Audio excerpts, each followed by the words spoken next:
যে মানুষ কতটুকু নিষ্ঠুর বা খারাপ হতে পারে, বা একজন এই দিক দিয়ে অনেক বাচ্চা কাচ্চা আজকে টিনটা যদি সেই বাচ্চা হইতো, বাচ্চাও কিন্তু মারা যেতে পারতো।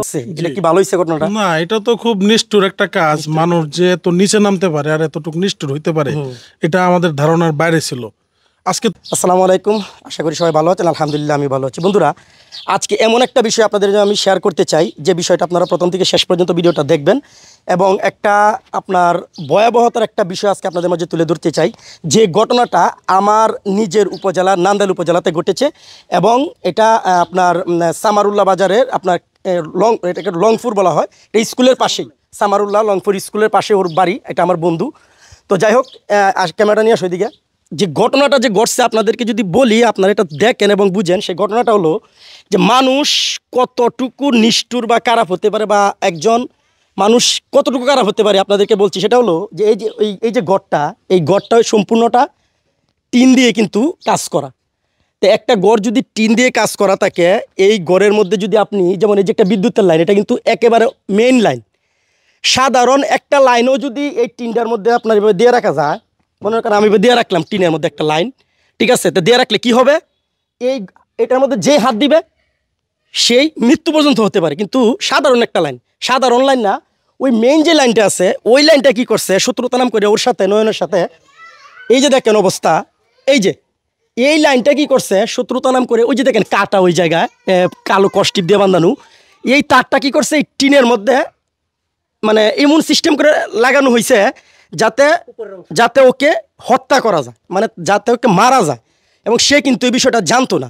সে গড়ে আসছে, গড়ে আসার পর সে গড়ে শুইছে, তার ওয়াইফ আছে, কিন্তু সে বাড়িতে নাই, সে অলরেডি তার শ্বশুর বাড়িতে আর কি। তো সে গড়ে থাকার পর হঠাৎ করে বাইরে থেকে একজনে বলতেছে যে ভাই এখানে তো আগুন জ্বলতেছে। তখন সে তাড়াতাড়ি একজন লোককে খবর দেয়, সে সেটা ডিসকানেক্ট করে দেয়। তো দেখেন বিষয়টা হলো এটাই, যে ভিডিওটা বানানোর উদ্দেশ্য হলো যে মানুষ কত খারাপ হলে এই কাজটা করতে। দেখেন এখানে বসবাস করে কে জানেন, এই ঘরটাতে বসবাস করে তার এক ভাই, বড় ভাই। আবার ওই ঘরটাতে বসবাস করে ওই যে এই ঘরটাতে বসবাস করে তার আরেক ভাই। একজনের নাম হচ্ছে উজ্জ্বল, একজনের নাম কিরণ, এবং যার ঘরটা সে মাঝখানে, সে হচ্ছে সবার ছোট। তো বাড়িটা কিন্তু একেবারে নিবিড়, যে দেখেন চতুর্দিক দিয়ে দেখেন একেবারে নিবিড়। হ্যাঁ, একবারে নিবিড়। কি করছস? একেবারে নিবিড়। তো নিবিড় থাকার কারণে কিন্তু শত্রুতা নাম করে কিন্তু এই কাজটা করা হয়েছে। তো আমার বন্ধু হঠাৎ করে আমাকে বললো, আমিও আসছি, তারপর আমার সাথে আরও কয়েকজন আসছে, যে তারাও এখানে আসছে দেখার জন্য এই বিষয়টা। সেও কিন্তু এই এলাকারই, সেও এলাকারই মানুষ, এবং সেও এলাকার। তো আসলে তারা সবাই কিন্তু আমাদের ফ্রেন্ড সার্কেলের মানুষই। তো ঘটনা যখন আমি শোনার পর আমি চিন্তা করলাম যে অবশ্যই দেখা উচিত। কারণ হচ্ছে যে এরকম একটা ঘটনা আজকে যে কোনো একটা বাচ্চাও যদি জায়গায় হাত দিত, সে মারা যেতে পারতো, মানে একেবারে মৃত্যু হয়ে যেত। মানে এত খারাপ একটা কাজ করছে আপনারা, মানে এটা এখন সে বলতেছে যে একটা জিডি করে রাখবে, আরও কি কাজ করবে সেটা করবে তার। কিন্তু এই জিনিসটা কেন বলা হইলো, যে আপনারা যদি শত্রুতা, আপনাদের মাধ্যমে যদি কোনো শত্রুতা থাকে, এমন কোনো কাজ করবেন না যে মানুষকে মৃত্যুর পথে নিয়ে যাওয়ার জন্য। আপনি হয়তো যদি কোনো পারিবারিক বা অন্য কোনো সমস্যা থাকে আপনাদের ভিতরে ব্যক্তিগত, তাহলে আপনারা এটা বসে একসাথে বসে এটা মীমাংসা করতে পারেন। এলাকায় মুরব্বী আছে, মেম্বার আছে, চেয়ারম্যান আছে, অনেক কিছুই আছে, তাদেরকে নিয়ে করাটা সবচেয়ে ভালো। আজকে হয়তো তুমি ক্যামেরাটা ধরছে নয় না সেদিকে। তো আসলে মেইন হচ্ছে ওই হচ্ছে এটা ভিকটিম, ঠিক আছে? ওর এই ঘরটা এটা। তো এমন কোনো কাজ করা, আজকে তো সে হয়তো বাড়িতে ছিল না, মানে আজকে হ্যাঁ এই দিক দিয়ে অনেক বাচ্চা কাচ্চা, আজকে টিনটা যদি সেই বাচ্চা হইতো, বাচ্চাও কিন্তু মারা যেতে পারতো। একটা গরু যদি হয়তো গরু মারা যেতে পারতো। তো এই কাজটা কিন্তু কতটুকু ভালো হচ্ছে আপনারা নিজেই বলেন, ঠিক আছে? তো যাই হোক, সে তার মুখ থেকে শুধু সামান্য এটাই শুনবো যে আচ্ছা যাই হোক, তোর কি এই আশপাশে যারা আছে বা তো এরকম কোনো মানুষের তো সন্দেহ এই কাজটার মধ্যে? না, চলার পথে অনেকের সাথে দ্বিধাদ্বন্দ্ব হতে পারে, কিন্তু এত বড় নিষ্ঠুরতা করবে সেটা আমার ধারণা নেই। আর আমি যেহেতু বাড়িতে ছিলাম না ওই দিন রাত্রে, যেদিন এই ঘটনাটা করা হয়, সেই ক্ষেত্রে আমার জানা নাই যে সে এটা কে করছে বা সে করেছে। বুঝতে পারছি, বিষয়টা হইছে এটাই, যেহেতু অজান্তে হয়েছে কাজটা। তো এখন তুই কি কোনো জিডি বা আমি প্রশাসনের শরণাপন্ন হয়েছি, আমার এক ভাই জেলায় রাজনীতি করে, যাই হোক তার সাথে আমার নিজ থানায় আমি একটা অজ্ঞাত মামলা বা জিডি করব তাদের আলোচনা সাপেক্ষে। তারাও তো এলাকার লোকেই। আচ্ছা, এই যে ঘটনাটা ঘটছে, এটা কি ভালো হয়েছে ঘটনাটা? না, এটা তো খুব নিষ্ঠুর একটা কাজ। মানুষ যে এত নিচে নামতে পারে আর এতটুকু নিষ্ঠুর হইতে পারে, এটা আমাদের ধারণার বাইরে ছিল। আজকে তো সে যদি মানে একটু অজ্ঞতাবশত ধরতো বা ভুলবশত ধরতো, অসতর্কভাবে ধরতো, সে তো মারা যাইতো। সে না তো শুধু সম্পূর্ণটা টিন, এখানে যদি একটা বাচ্চা হাত দিত, বাচ্চা মারা যেত না? একটা গরু তো মারা যেতে পারতো।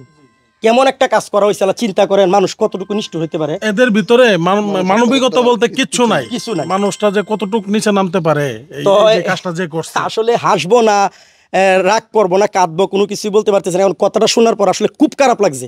আমি এই টপিকের উপরে কোনো ভিডিও আমার চ্যানেলে দেই নাই, কিন্তু দেওয়ার উদ্দেশ্য হলো শুধু একটা কারণ এইটাই, যারা এরকম ভাইয়েরা আছেন যে এলাকার মধ্যে বা নিজের ভাইয়ের অথবা চাচাতো ভাই, কালাতো ভাই, মামাতো ভাই, শত্রুতা থাকতেই পারে, কিন্তু এমন কাজ করবেন না যে আপনার জীবনের ক্ষতি। এলাকার মুরব্বি দিকে বসেন, তাদের সাথে মীমাংসা করে একটা কাজ করেন, এটা হলো কথা। তো যাই হোক, এটা হলো কথা। উনিও এলাকা, আপনি এলাকা না? জি, আমি আপনারও তো বন্ধু, আমার বন্ধু। আচ্ছা, এই কাজটা কি ভালো হয়েছে? না, একবারই ভালো হয় নাই, একবারই ভালো হয় নাই। একবারে ভালো। এই যে আরেকজন আসছে, সেও তার সাথে চলাচল। আচ্ছা, তুমি নিজে বলো, এই যে কাজটা কি ভালো হয়েছে? না, এই কাজটা যেই করে থাকুক সেইটা খারাপ করেছে, এবং কি এটার আমরা তীব্র নিন্দা জানাই। যে এই কাজ করেছে সে নিজে নিজে যাতে অ্যালার্ট হয়ে যায়, তার সময় আল্লাহ সুযোগ দিছে তার একটা। এই তো সুন্দর কথা। তো যাই হোক, এইটাই সবচেয়ে বড় কথা হলো, যেহেতু তুই জানোস না বিষয়টা কে করছে, তো আপাতত তুই সামান্য একটা জিডি করে রাখতে পারিস। আর ভিডিওটা আপনারা বেশি বেশি করে শেয়ার করবেন, অন্যরা যারা আছেন আমি আমার কয়েকটা গ্রুপেও দেবো ইনশাল্লাহ। তো এই আমার শেষ কথা এটাই থাকবে যে এমন কোনো কাজ আপনারা করবেন না যাতে আপনার একটা প্রাণ চলে যায়। এটা হলো কথা। হ্যাঁ বলেন। মানে ভাগ্যবশত আমি সকলের কাছে শুকরিয়া আপনাদের দোয়াতে যে আমি ভাগ্যবশত বেঁচে আছি। বড় একটা দুর্ঘটনা কেন দেখেন, অবস্থাটা দেখেন, একটা জিনিস দেখে দিকে, এই যে দেখেন, এইটা হচ্ছে স্টিল, হ্যাঁ, এইটা হচ্ছে টিন, এরপর ভিতরে একটা জিনিস দেয় তোরে, এই দেখেন, এটা পুরাটা গড় কিন্তু টিন। তা টিন যে সে বুঝতে পারছে, যে এই কাজটা করছে সে বুঝতে পারছে। এই যে দেখেন অবস্থা দেখেন, এই যে দেখেন, এই যে এই দিক দিয়ে লাগা, মানে তারটা এই যে মেন সব এখানে লাগানো ছিল কতটুকু। আর এটা হচ্ছে তার গুসুলখানা। এবং সে কিভাবে বুঝতে পারছে বিষয়টা যে এখানে গুসুল করা হয়, পানির জায়গা, ঠিক আছে, পানির জায়গা। এটা হলো কথা। যাই হোক, তো সবাই ভালো থাকবেন, সুস্থ থাকবেন। আসলাম শুধু এটা, এখন সে করতেছে, যদি এটা কোনো তথ্য পাওয়া যায় তখন আপনাদেরকে আবার আমি জানাবো। তো ভালো থাকবেন, আল্লাহ হাফেজ। তারপর ভিকটিম নয়ন, যার বাড়িতে ঘটনাটা ঘটেছিল, সে নিজে নান্দাইল মডেল থানায় যায় তার বন্ধুদেরকে নিয়ে, পাশাপাশি গ্রামের কয়েকজনকে নিয়ে, এবং একটা জিডি করে আমি ফোন দিতেছি।